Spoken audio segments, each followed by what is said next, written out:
AAAG afternoon right here on the Gist with Chacha. Today I'm going to interview a woman who is very passionate about diaspora network. We are going to talk about AAAG.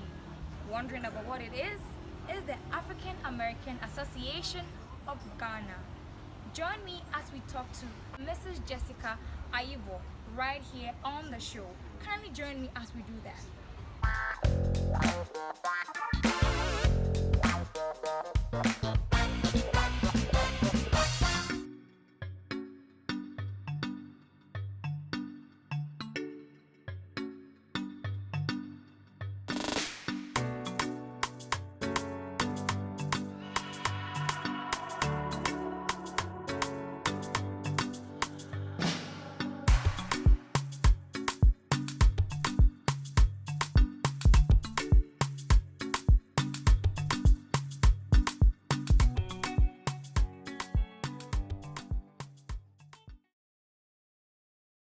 Can you actually take us through your journey and how life was growing up in the U.S.?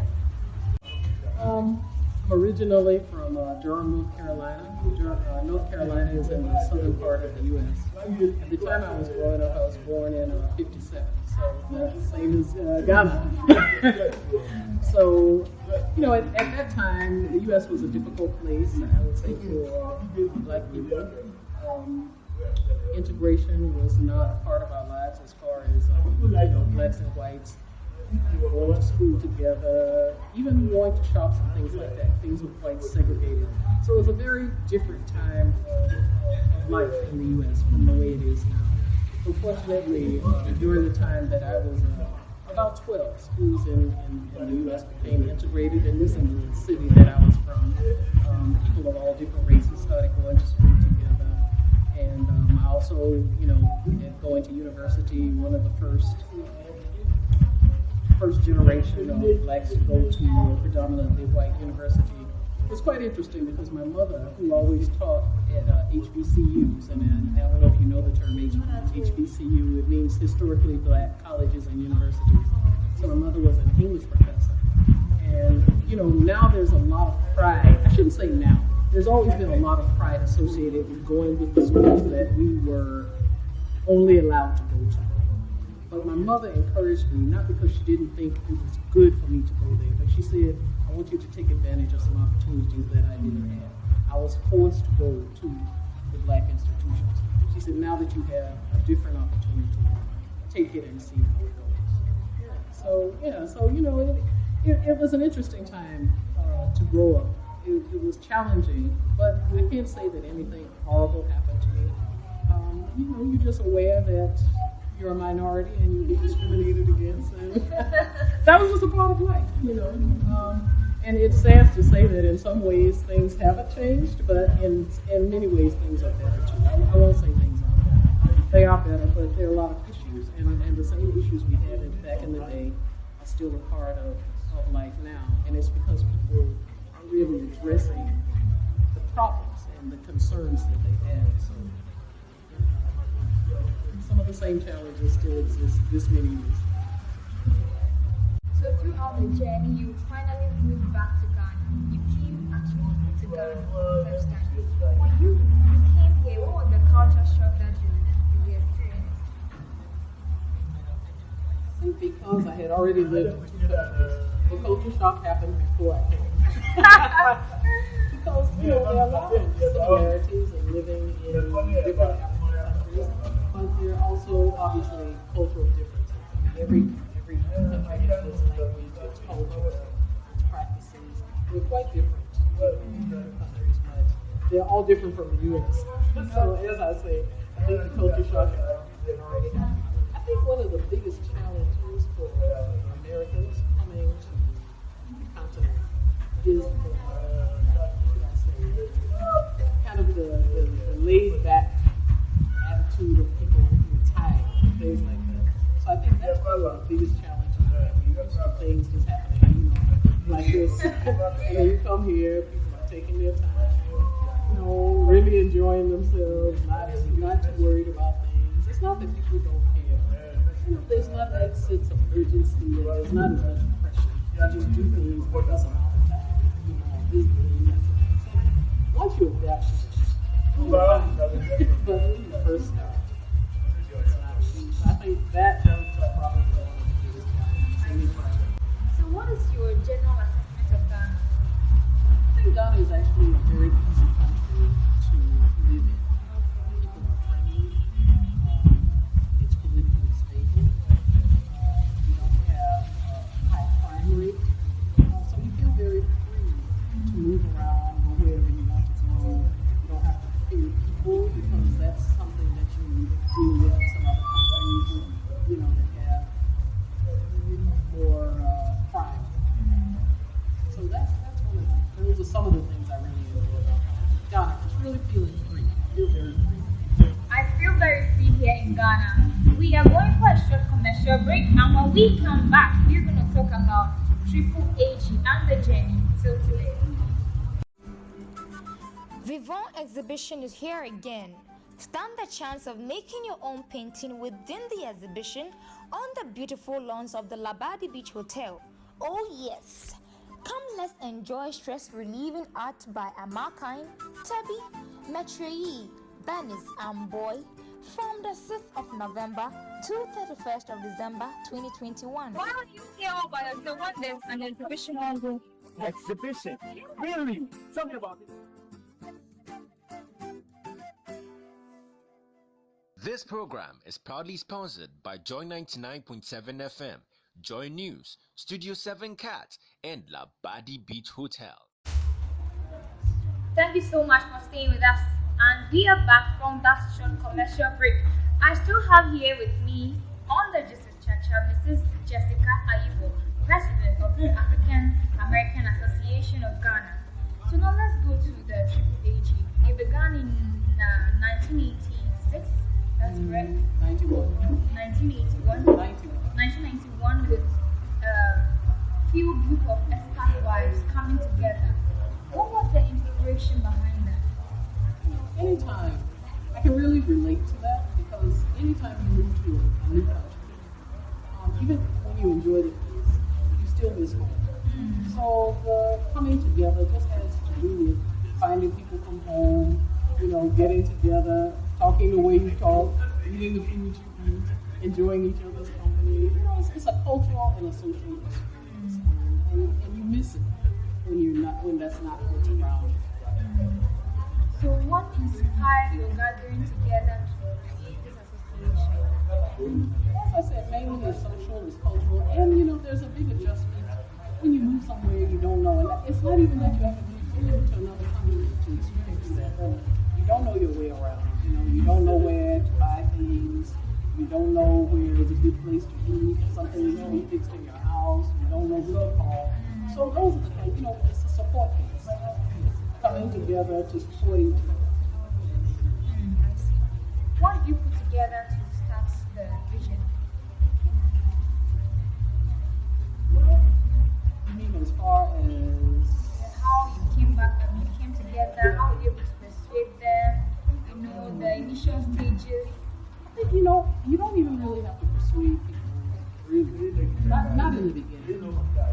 Because when a group of people are new in a country, you will just naturally be drawn together. You're all new. You don't know anybody. You don't know your way around. So you're just happy to know that there's a group of people already here. So you're very eager to join.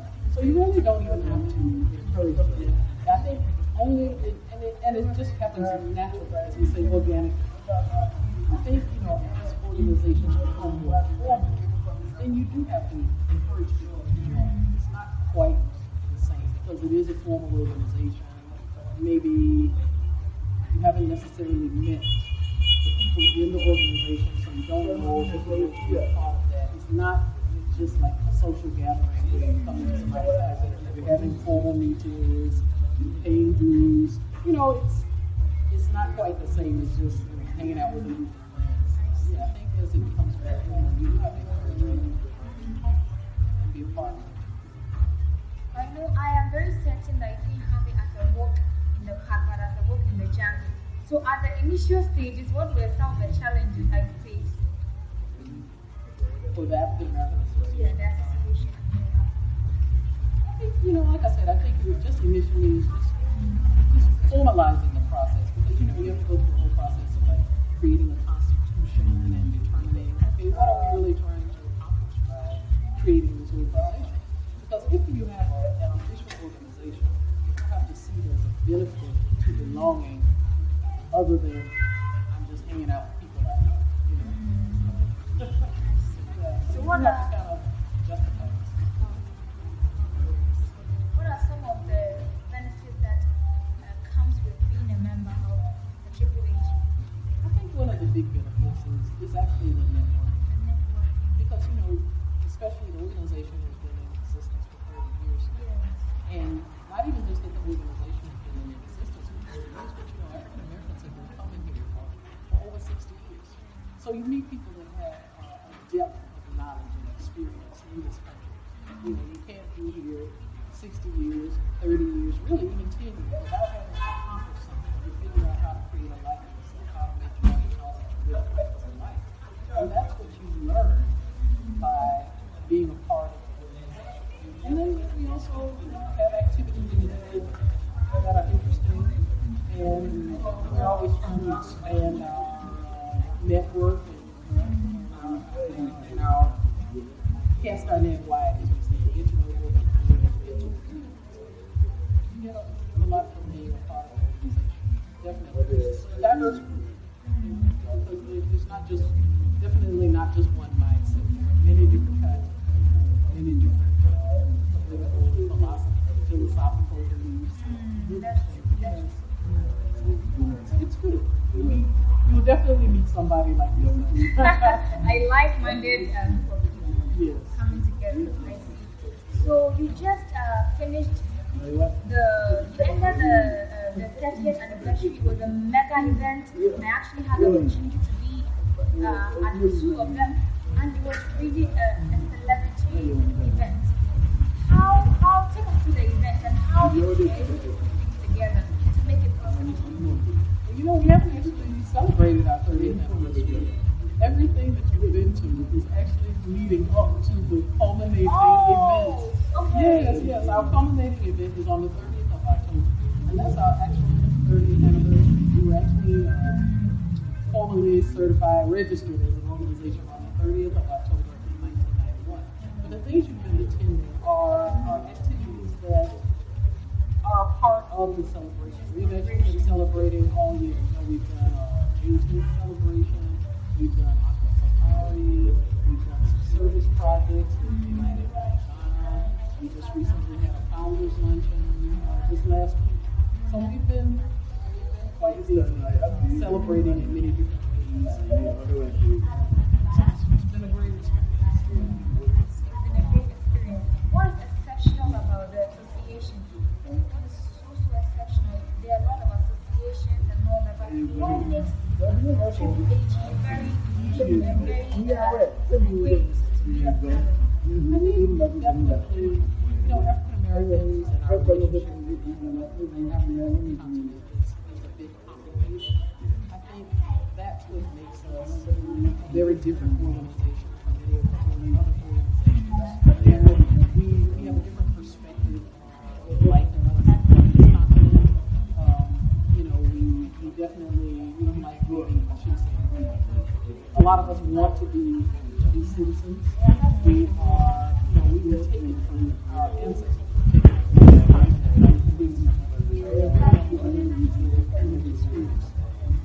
So to be able to get together and talk about history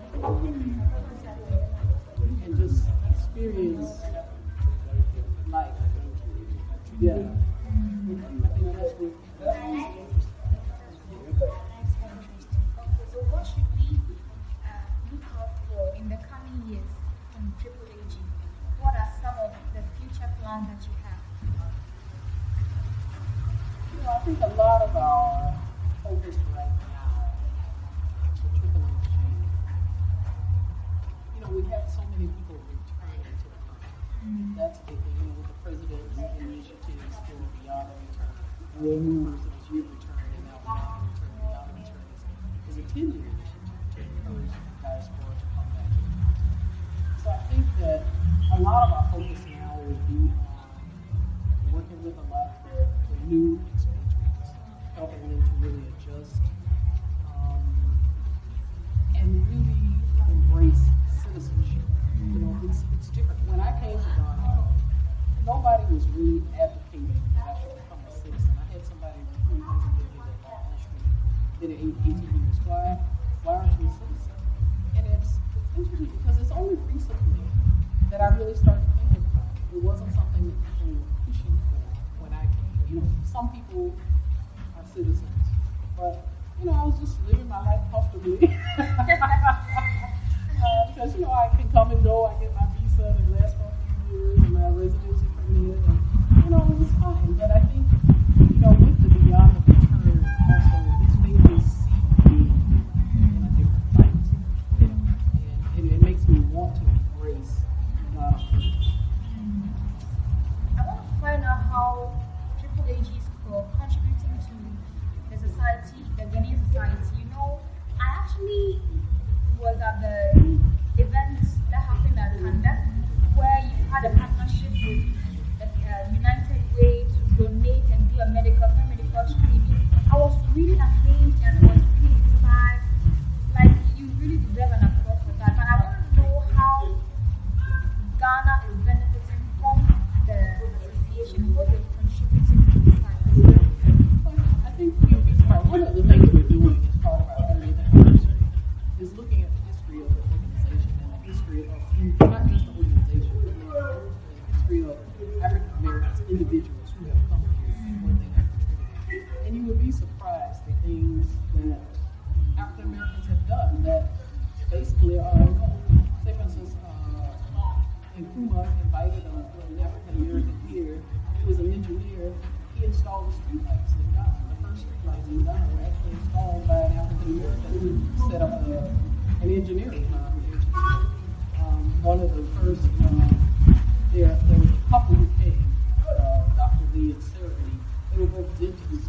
And I was just reading about them. I actually met Dr. Lee. It was actually the year he died. He died in, I want to say, 2010 or so. But he and his wife, when they came in the 50s, they got a van, and a mobile unit. They set up a mobile unit and went around town providing dental services, you know, to the community for free. Yes, just free dental services, just because they were dentists and they wanted to give back. And there are many people who have stories like that, you know, who come here. You know, their books haven't been written about them. You know, it's not something that's necessarily on the news. But there are a lot of people who've made contributions like that. They just come back, they have their skills, and obviously they've done some things to make money. You can't live here and not make money. You have to have money to live. But at the same time, they find a way to help those who maybe can't pay for their services. You know, and they still try to give back to their communities where people can't afford those things. So there are a lot of people like that. You know, people come, set up businesses, invest money. You know, somebody's setting up a business, obviously they're providing employment, right? And also helping the economy. So there we've had a lot of business people come, lots of contributions that have been made by members of our community. That's a lot that you're doing. So how can somebody be a part of the association? Their website or anywhere they can contact? We have all the social media, Instagram, Facebook, website. We have all of those. And actually it's quite easy. I would say the easiest thing to do, we have a meeting the third Sunday of every month at the divorce. So if you come, that's actually a nice way to meet people in the organization and just listen to whatever we're talking about that day, meet people in the organization, start getting to understand what you do, who's in the organization. If you want to join, it only costs $200. So it's actually quite affordable. We're not an expensive organization to join. So, and anybody of African descent can join. A lot of people think it's only African Americans, but it's not. Anybody of African descent can join. Anybody from the African descent can join the AAAG. It was really great having Mrs. Jessica right here on the Just with Chacha. Before we go, we have a surprise for you from Luggage Jewelry. So they want to say a very big thank you for being on the Just with Chacha. have this. Oh, and it matches my dress. Oh my God. This is like perfect. This was not planned. I'm going to put this on right away. Oh my God. Wow, it's really good on you. I don't have to say it. I love orange. Oh, wow, that's great. Oh, wow. This is beautiful. Thank you. Oh, you're welcome. You're welcome. So this is how we draw down the curtains for this session of the Gist with Chacha. And to like have your witness time, the Diviner.